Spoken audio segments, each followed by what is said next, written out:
Çıktım yola belki bulurum diye, kendisinden haber alırım diye.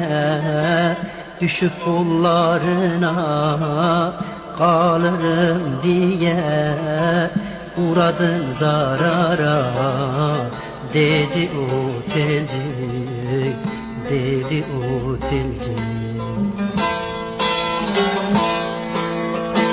Çıktım yola belki bulurum diye, kendisinden haber alırım diye.